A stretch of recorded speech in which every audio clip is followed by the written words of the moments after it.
तो हेलो दोस्तों, welcome to our channel coding hunger. तो दोस्तों CSS सीखने के सीरीज में आज हम लोग तीसरे पार्ट में आ चुके हैं। तो लास्ट वीडियो में हम लोगों ने सीखा था CSS सेलेक्टर्स। तो आज के वीडियो में हम लोग जो सीखने वाले हैं, तो चलिए विदाउट एनी डिले स्टार्ट करते हैं। उससे पहले अगर आप लोग नए हैं मेरे चैनल पे तो मेरे चैनल को सब्सक्राइब, उसको लाइक कर दें और अपने दोस्तों में भी शेयर करें। तो दोस्तों हम लोग चलते हैं अपने टूडेज एजेंडा में। तो आज का एजेंडा है हमारा टाइप्स ऑफ CSS। हम लोग सीखेंगे कितने टाइप्स ऑफ CSS होते हैं। पहला होता है इनलाइन CSS, उसके बाद होता है इंटरनल CSS और तीसरा होता है हमारा एक्सटर्नल CSS। तो चलिए हम लोग इन सब के बारे में डिटेल्स में सीखते हैं।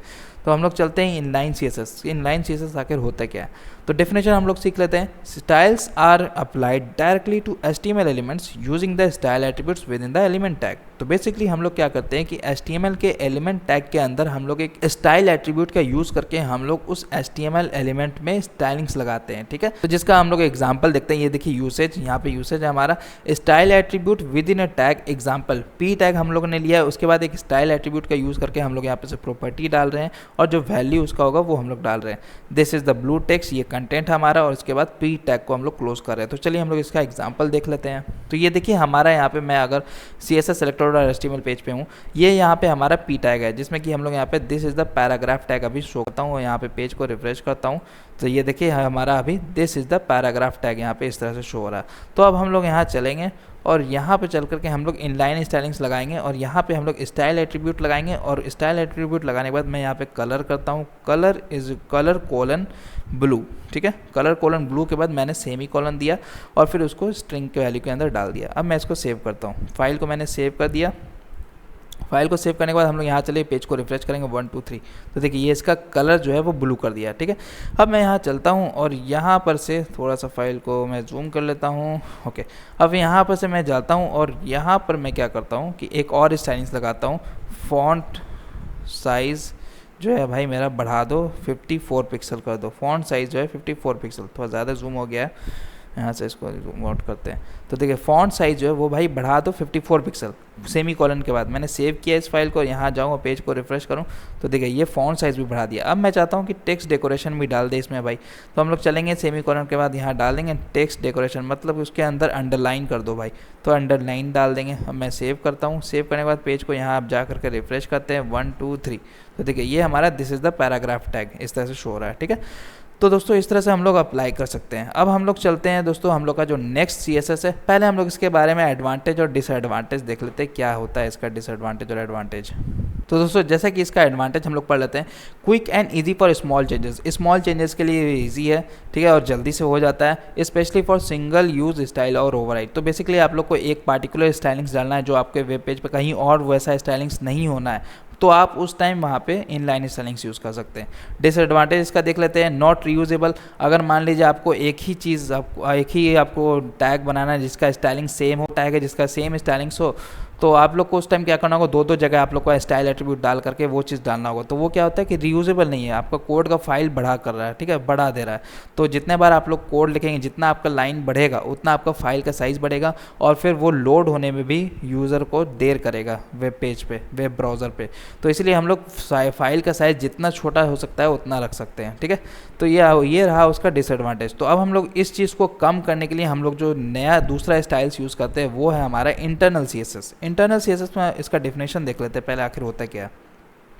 इंटरनल CSS में हम लोग styles are defined within the style tag inside the head section of an HTML documents. तो इसका बेसिकली मतलब कहने का है कि हम लोग इस इंटरनल CSS में एक स्टाइल टैग का यूज़ करके हम लोग जो हमारे हेड टैग के अंदर हम लोग यूज़ करते हैं, तो हम लोग स्टाइल टैग का यूज़ करते हैं हेड सेक्शन के अंदर। तो वहाँ पर हम लोग उसका स्टाइलिंग दे सकते हैं। तो अगर आप लोगों ने मेरा लास्ट पार्ट देखा होगा इसी CSS ट्यूटोरियल के सीरीज़ का, तो वहाँ पर आप लोगों ने कुछ आइडिया लिया होगा। ठीक है, तो इसका यूसेज देख लेते हैं। Place with in style tags in the head section. तो चलिए हम लोग इसका एग्जांपल देख लेते हैं। तो ये देखिए मैं अपने HTML पेज पे आ गया। अब मैं यहाँ पे से इनलाइन स्टाइलिंग्स को हटाता हूँ, यहाँ पे मैं जाऊँगा और यहाँ पे मैं क्या करूँगा, हेड टैग, ये देखिए हेड टैग है, इसके अंदर मैं यहाँ जा करके एक यहाँ पर से लूँगा स्टाइल टैग यहाँ लगाऊंगा और इसके अंदर स्टाइल टैग लगाऊंगा। अब यहाँ पर आकर के मैं क्या करूँगा, जो हम लोग ऑपरेटर यूज़ कर रहे हैं, ठीक है, जैसे सेलेक्टर जो यूज़ कर रहे हैं हम लोग का, क्लास सेलेक्टर, ID सेलेक्टर, जो हम लोग ने लास्ट वीडियो में सीखा था, तो हम लोग यहाँ पे जाकर क्लास नेम देंगे। क्लास कोई भी आप लोग दे दिए पैराग्राफ 1। तो मैं इसको अब सेव करता हूँ। कॉपी किया मैंने, और यहाँ चल करके हम लोग डॉट देंगे क्योंकि हम लोग क्लास के नेम से गेट कर रहे हैं या टारगेट कर रहे हैं। यहाँ पे चल करके हम लोग यहाँ पे कलर, पहले अभी मैं सेव करता हूँ, ये मैंने फाइल को सेव किया और यहाँ पेज को रिफ्रेश करते हैं 1 2 3, तो देखिए अभी फिर से इनिशियल स्टेज पे आ गया। अब मैं यहाँ चलता हूँ, यहाँ पे colour is equal to colour को कलर कॉलन ब्लू कर देता हूँ। उसके बाद फिर फॉन्ट साइज़ को मैं 54 पिक्सल बढ़ा देता हूँ, और जो टेक्स्ट डेकोरेशन जो है वो नन कर देता हूँ, और फिलहाल सेव करता हूँ। तो जैसे ही मैंने सेव कर दिया तो अब आप देखिए यहाँ पे मैं चलता हूँ, पेज को रिफ्रेश करता हूँ 1 2 3, तो ये देखिए ये हमारा इंटरनल स्टाइलिंग्स हो गया। तो इस तरह से दोस्तों हम लोग इंटरनल स्टाइलिंग्स लगाते हैं। तो इंटरनल स्टाइलिंग्स कहने से ही आप लोग को पता चल जाएगा जो हमारा इंटरनल स्टाइलिंग्स होता है वो इसका जो नेमिंग है तो उससे आपको पता चल जाएगा कि भाई इंटरनल स्टाइलिंग्स इसको नाम क्यों दिया गया। इंटरनल स्टाइलिंग्स होता है कि आप लोग को सेम इंटरनल मतलब सेम HTML फाइल के अंदर ही आप लोग उसमें स्टाइलिंग्स कर रहे हैं, तो कहीं और बाहर जाकर नहीं कर रहे हैं। तो जैसा कि हम लोगों ने पहला सीखा इनलाइन स्टाइलिंग्स में हम लोग उस लाइन के अंदर ही स्टाइल्स देते हैं। इंटरनल स्टाइलिंग्स हम लोगों ने सीख लिया कि भाई उस HTML फाइल के अंदर ही हम लोग उसमें स्टाइल टैग का यूज़ करके हम लोग स्टाइलिंग्स देंगे। अब हम लोग इस इंटरनल CSS के बारे में एडवांटेज और डिसएडवांटेज सीख लेते हैं कि आखिर इसका डिसएडवांटेज और एडवांटेज है क्या। तो दोस्तों एडवांटेज में हम लोग देखते हैं keep styles with in the HTML document useful for single page style, तो ये सिंगल पेज स्टाइल के लिए यूजफुल है, ठीक है। उसके बाद फिर डिसएडवांटेज है not reusable across multiple pages, तो अगर आप लोग को सेम स्टाइलिंग्स आप लोग को मल्टीपल पेजेस में यूज़ करना है तो उसके लिए आप लोग क्या करेंगे, इंटरनल स्टाइलिंग्स अगर यूज़ करेंगे तो सेम कोड आप लोग दूसरे फाइल पे भी आप लोग कॉपी पेस्ट करेंगे स्टाइल टैग का यूज़ करके। तो इससे क्या होगा कि ये कोड को रीयूजेबल नहीं बना रहा है, तो इससे बेहतर है कि हम लोग को एक अलग सा फाइल बनाए, वहाँ लोग सारा स्टाइलिंग्स डाल दें और फिर उसको अपने फाइल पे इंपोर्ट करें जहाँ पे हम लोग को यूज़ है उसका। तो इसका डिसएडवांटेज है कि not reusable across multiple pages and if the site has multiple pages you need to replicate the cell. तो जैसे मैंने बताया कि आप लोग को दो पेज पे जा करके अलग अलग HTML फाइल पे जाके आप लोग को स्टाइल टैग के अंदर वो स्टाइल सेम कॉपी करना होगा, कॉपी पेस्ट करना होगा, रिप्लिकेट करना होगा। तो इससे क्या होगा, फाइल का साइज़ फालतू का बढ़ेगा, जिससे कि आपका लोड टाइम जो है आपके यूज़र एक्सपीरियंस ख़राब करेगा, लोड टाइम को बढ़ा देगा, जिससे कि आपका यूज़र एक्सपीरियंस ऑलरेडी ख़राब होना ही है। तो इन सब चीज़ से बचने के लिए हमारा जो नेक्स्ट स्टाइलिंग्स होता है वो होता है एक्सटर्नल स्टाइलिंग्स। तो एक्सटर्नल CSS होता क्या है वो हम लोग सीख लेते हैं, डेफिनेशन देख लेते हैं। Styles are written in separate .css file and link to HTML document via the link tag. तो बेसिकली हम लोग एक्सटर्नल CSS में क्या करते हैं कि एक CSS फाइल बनाते हैं अलग से और उस CSS फाइल में अपना स्टाइलिंग्स डालते हैं, और बनाने के बाद हम लोग उसको HTML फाइल पे लिंक कर देते हैं, तभी वो HTML फाइल पहचानेगा कि अच्छा ये जो हमारा लिंक फाइल है वो CSS फाइल है, और फिर वहाँ से हम लोग को स्टाइलिंग्स लेना है, ठीक है। तो फिर उसके देख लेते हैं CSS file is linked in HTML head example link relation is equal to style sheet href style sheet .css। तो बेसिकली हम लोग इसका जो लिंक करवाते हैं अपने HTML फाइल को CSS से, तो वो लिंक टैग के थ्रू उसमें हम लोग relation is equal to style sheet डालते हैं। तो जब भी आप लोग CSS फाइल आपको अटैच करना हो, लिंक करना हो, तो आप लोग relation is equal to style sheet हमेशा डालें, और href में जो हम लोग वो जो CSS फाइल हम लोगों ने बनाया उसका लोकेशन डालते हैं कि कहाँ पे वो एग्जिस्ट करता है, ठीक है।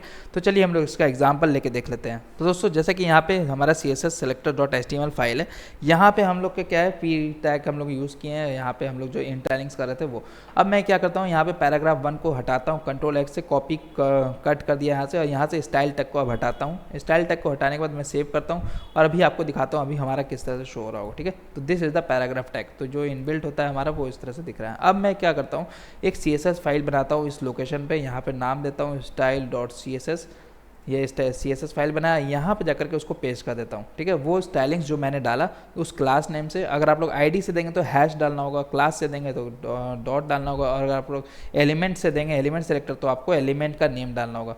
तो यहाँ पे हम लोग क्लास नेम के नेम से टारगेट कर रहे हैं उस एलिमेंट को, तो हम लोग यहाँ से इसको सेव करेंगे। अब सेव करने के बाद अब मैं यहाँ चलता हूँ और इस CSS फाइल को अटैच करता हूँ, लिंक करता हूँ अपने HTML फाइल में। तो मैं जाऊँगा यहाँ पे, ये देखिए क्योंकि हेड सेक्शन है हमारा, हेड सेक्शन के अंदर हम लोग यहाँ पे जाएंगे, लिंक एट्रीब्यूट लिंक टैग का यूज़ करेंगे, एक सेकेंड, लिंक टैग का हम लोग यूज़ करेंगे, और इसके बाद हम लोग यहाँ पे relation REL is equal to जो है वो हम लोग स्टाइल शीट, ये जो कंपलसरी है स्टाइल शीट डालना। उसके बाद फिर href में हम लोग उसका लोकेशन, उस CSS फाइल का लोकेशन, तो क्योंकि हमारा सेम लोकेशन पे तो हम लोग यहाँ पे उसका style.css ही रख रहे हैं। अगर अदर फोल्डर पे होता तो हम लोग डॉट/ उस फोल्डर का नेम देते हैं, फिर उससे कर करके हम लोग उस CSS के लोकेशन पे जाते हैं। तो अब मैं सेव करता हूँ, जैसे मैंने सेव किया पेज को रिफ्रेश करेंगे 1 2 3, तो ये देखिए हमारा this is the paragraph tag अब ये जो है स्टाइल में अपडेट कर रहा है, ठीक है। तो दोस्तों ये तो हो गया इस तरह से। अब हम लोग क्या चाहते हैं कि हमारा दूसरा पेज भी, ये देखिए index.html पेज भी है हमारे पास। तो ये देखिए इसमें क्या है, this is the P tag. अगर मैं आपको index.html पेज पे लेके चलूँ तो ये रहा हमारा index.html पेज। तो ये देखें this is the P tag. अब मैं क्या चाहता हूँ कि इसमें जा करके सेम जो स्टाइलिंग्स हम लोगों ने यहाँ पे CSS selector.html में लगाया है, सेम चीज़ मैं उस पर जाके लगाना चाहता हूँ। तो मैं क्या करूँगा, क्लास को कॉपी कर लूँगा यहाँ से, Ctrl+C करूँगा और यहाँ पर से जा करके सेम इसमें अंदर डाल दूँगा, ठीक है। पेस्ट कर दिया और इस HTML इसको पेस्ट करने के बाद देखिए मैंने सेव कर दिया। अब यहाँ चलते हैं, इस पेज को रिफ्रेश करते हैं 1 2 3, तो कुछ नहीं हो रहा है, कुछ नहीं हो रहा है। क्यों? क्योंकि अभी हम लोगों ने लिंक ही नहीं किया है इस HTML फाइल से, उस CSS फाइल को लिंक नहीं किया। तो अब हम लोग जाएंगे यहाँ पे सेम चीज़ वहाँ पे से जैसे हम लोग लिंक करा रहे हैं, क्योंकि हमारा लोकेशन सेम है दोनों फाइल का, तो इसलिए एक वर्क कर जाएगा, ठीक है। तो अब हम लोग यहाँ जाएंगे, टाइटल के बाद हम लोग यहाँ से इसको रिलेशन जो लिंक टैग है उसको हम लोग पेस्ट करेंगे, रिलेशन इसको स्टाइल शीट और href में style.css। अब मैं सेव करता हूँ। अब यहाँ पे सेव करने के बाद अब हम लोग चले यहाँ पे पेज को रिफ्रेश करेंगे 1 2 3, तो देखिए ये इस पेज पे भी वो स्टाइल ले आया है, ठीक है। तो दोस्तों इस तरह से हम लोग यहाँ पे से इसका यूज़ करते हैं एक्सटर्नल CSS का। तो चलिए अब इसके बारे में एडवांटेज और डिसएडवांटेज कर लेते हैं हम लोग। तो यहाँ चलेंगे हम लोग। तो इसका एडवांटेज क्या है, allow reuse of CSS across multiple HTML files. तो जैसे हम लोगों ने 2 फाइल में करके देख लिया, रीयूज़ कर सकते हैं इसको, ईजियर टू मेंटेन, और मेंटेन करने में भी ईजी रहता है, और help reduce HTML file size. तो अगर आप लोग जितना कम लाइन लिखेंगे तो उससे HTML फाइल का साइज़ कम होगा और जिससे आपका लोड टाइम वो डिक्रीज़ होगा और उससे UI जो एक्सपीरियंस होगा, यूज़र एक्सपीरियंस, वो बहुत अच्छा होगा, ठीक है। तो इसका डिसएडवांटेज भी देख लेते हैं। Requires an extra file request so it slightly increase load time first visit। तो दो modern browser cache this, okay.